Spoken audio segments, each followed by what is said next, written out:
Jane Austen. I mean, come on. That's a bird. Hello! Hello everybody, my name is Kelsey and we're about to get very, very nerdy with my TBR Veterans.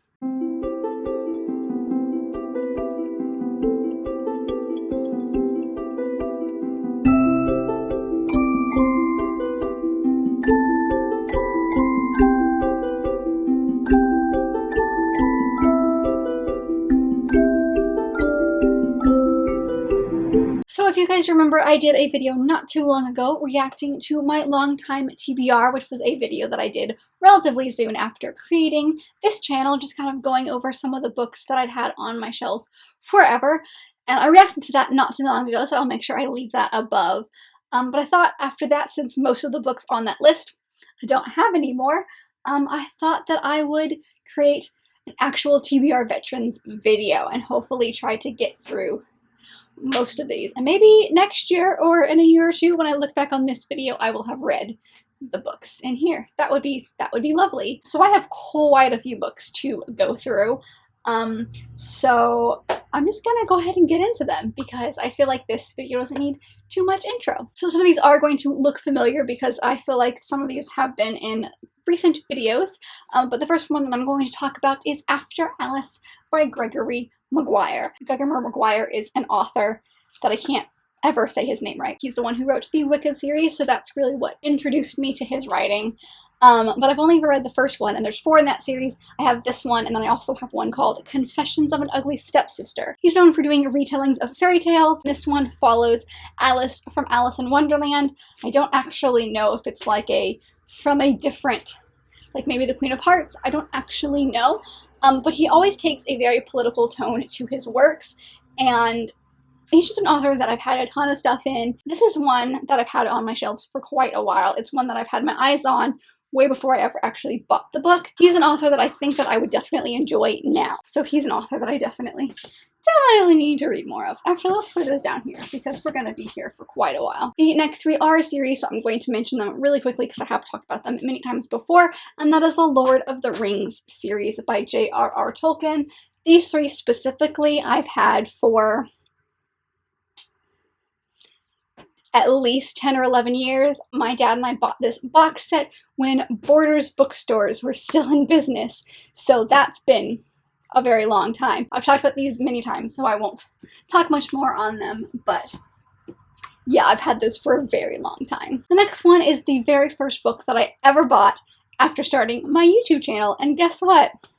I haven't read it, and that is Everless by Sarah Holland. I remember being so excited because I bought this book, and it was a book that was from the year that I bought it. It was a new book. I was really bad at knowing what was new and what wasn't. I was really good at buying old books from Goodwills and bargain bookstores, but I never bought what was new and hip.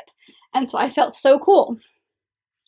So I still haven't read this one. I believe this is a first in a duology. So the second one is definitely out. I think it came out last year sometime. Follows a time when there's a super, super rich family who's in charge of everything, and instead of paying with money, you pay with the time that's left on your life, but in doing so, it's from your blood. And so our main character kind of starts working for this evil family. I am really interested in this story, but I've definitely had this one forever. The next one is the oldest unread book that I got from Owlcrate. Well, the second book that I ever got from them was The Glass Bear by Lauren De Stefano. I still have it. I've gotten rid of quite a few of the earlier Owlcrate books just because they didn't seem interesting to me, or they were first in a series and I just wasn't interested in that series. I believe this is the first in the series, and I don't know, it was still interesting to me, so I decided to hold on to this one. I don't even remember. This one was November 2017, so 3 years ago. From what I can understand, this basically follows the daughter of a super power-hungry king, and she's forced to spy for him, but I believe that she has a fun new ability with gemstones, and that's not accepted, and so she has to keep it secret. Yeah, I just need to get through my Owlcrate books. I have so many Owlcrate books that I just haven't read. The next one on this list is one that I was hesitant to put on this list because I'm still not convinced I want to read it anymore. but it's one that I've had for quite a while, and that is Beautiful Redemption, which is by Cami Garcia and Margaret Stoll.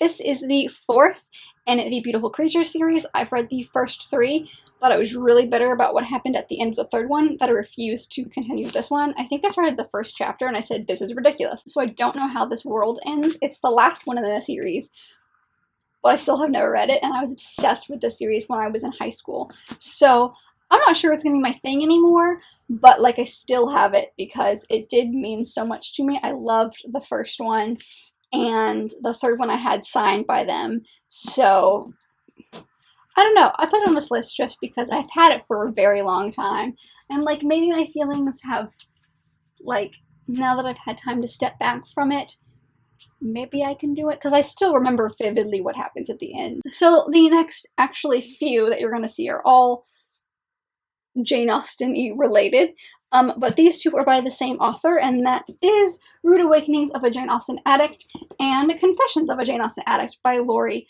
Vieira Rigler. Now, this one for sure I got when I was in college, and this one I think I got a few years after that, but they've been on my list for quite a while. This one is a girl who's obsessed with Jane Austen who happens to wake up in like 17th century, and then this one is about someone from the 17th century waking up and coming into modern day. I've never read anything by this author, but Jane Austen, I mean, come on. The next one is one that my best friend Lauren found for me and bought me. She actually bought me another one, but I'm reading that one for the owl, so that doesn't go on this list, and that is the Jane Austen Marriage Manual by Kim Izzo. From what I can remember, this follows a girl named Kate who was like super happy with her life and her job and everything is fine, and then everything goes wrong. She loses her job, she has to sell her family home, and so she's in like total crisis. And so her friends kind of like try to connect her on freelancing gigs, and they even like gift her title to a land in Scotland. This feels very similar to kind of an Austen take on that movie How to Lose a Guy in 10 Days that has Kate Hudson and Matthew McConaughey in it, because Kate is a magazine author, and like on her first assignment after all these terrible things have happened is to test out an Austen-inspired theory, which is in the toughest economic times is a wealthy man the only must-have accessory. So she is kind of like starting off writing this article, which is obviously going to turn into like some romancy feelings. I feel like she ends up going to Scotland, but maybe not. I love anything that has to do with Jane Austen, so obviously I love that one. The next one is another Jane Austen inspired work, and that is Longbourn by Jo Baker. This is another one that like one year in like high school or college I probably got a Barnes & Noble gift card, and this is one of the books that I picked out. But it basically follows the story of Pride and Prejudice, but from one of the maids in the Bennet household, Longbourn, one of their point of views. I'm excited because, come on, Jane Austen. I'm just going to keep saying that. I have two more Jane Austen books, so I might as well just get them in now as well. But they are both nonfiction, so you will have definitely seen them before. And the first one is Among the Janeites, A Journey Through the World of Jane Austen Fandom by Deborah Yaffe. And the second one is Jane Austen, Her Life and Letters, A Family Record by William Austen Lee and Richard Arthur Austen Lee. This one is about like people obsessed with her, like it says the fandom and like everything that has to do with people who love Jane Austen's work. And this one is more of a biography on Jane Austen and her life, and it's literally like told in letters. There's a ton of letters in here. I definitely got those from my dad one Christmas, like right after I discovered Jane Austen, which must have been like my first year of college. So Christmas of like 2013, maybe 2014. Okay. No more Jane Austen, I promise. But the next one is one that I definitely got as a gift for graduating high school, and that was The Language of Flowers by Vanessa Diffenbaugh. Like, I even have the like little ribbon that it was wrapped in. I don't even know what this is about, to be honest. I got it from a teacher from high school because I was really involved in the Writing Center in high school, and so I basically was a Writing Center intern, and I got really close with the woman who ran the Writing Center, and she gave me this book as like a thank you and congratulations on graduating high school. I literally know nothing about this book. Yikes. So it basically follows this woman named Victoria who has gone through the foster care system. She like really knows flowers, what every single type of flower means. Now that she's turned 18 and she's no longer in this system and she's like forced to live on her own, she kind of like has to figure out what to do. And it does so that she meets a mysterious stranger who has her questioning what's been missing in her life. So maybe some romance, maybe learning about her past and things like that.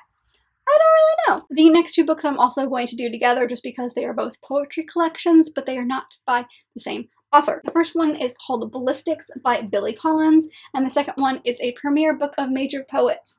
It's an anthology, but it's edited by Anita Dorr. So these are both poetry books that I've had for so long. This one I definitely got from my dad in high school. So I think this was probably the first poetry collection I've ever owned.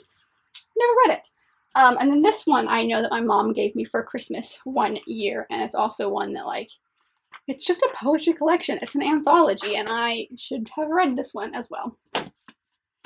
And I haven't. The next book actually represents an entire series of books that I have, and that is the Nancy Drew mysteries. I have showed these before, but these are a ton of beautiful old editions of the Nancy Drew. This one specifically is the Hidden Window mystery, but I've got at least 15, and my uncle's the one who has these beautiful old copies, and just for years would send me a couple every, you know, birthday, Christmas, like one of those. I would get a couple of these books. I have read a few, but not all of them, so I would like to get to these because they're not hard to get through, and I do remember enjoying the ones that I have read, but they're like beautiful end pages, and like there's pictures or illustrations throughout the book as well, and they're just these beautiful additions, and I should just read them because I have so many. And the last one that I'm going to put on this list is one that I have had since I was a kid.